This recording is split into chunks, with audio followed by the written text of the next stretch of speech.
fact, the first year I was assistant quality control manager, something happened, an incident, a conversation, but I became so frustrated, so mad, so whatever other emotions were going on, that I ended up walking for a whole hour around the outside of the factory, for a whole hour.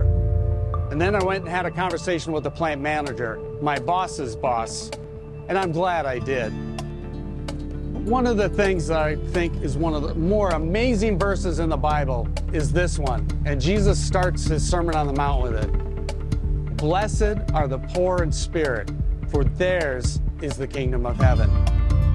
Now, think of all the people you know, all the people you see in news magazines, on news websites, banner headlines, getting the MVP trophies, getting the Emmys, the Oscars, the Nobel Prizes. Think of all them. And that's not who Jesus is talking about. He's talking about the people that feel so beat down, so frustrated, so stressed, so burned out, so dreading work, that he's inviting them into the kingdom. And he's building his kingdom with the poor in spirit so that they can influence the whole world. I think that's just amazing.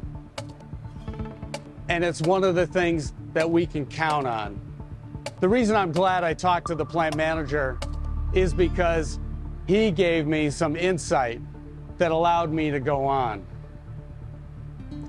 And I think that's what the kingdom is all about. We have a community that encourages one another, that supports one another. We have role models that can teach us how to get through some of these work situations.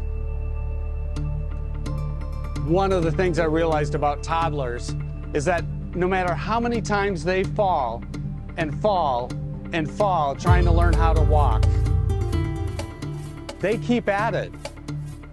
And there's two reasons, I think. One, they usually have a parent or someone else encouraging them to try again, try again. And two, they see other kids their size, their age, walking, running, and they say to themselves, they can do it, I can do it. And then they see older kids and adults who also are walking and running and knowing that they can do it. And I think that's the blessing that we have in the kingdom, is we can see others who have persevered through the hassles, the headaches, and the harassments at work and still feel like they're part of the kingdom of God. Come in. You're invited, even if you're poor in spirit. You're especially invited if you're poor in spirit.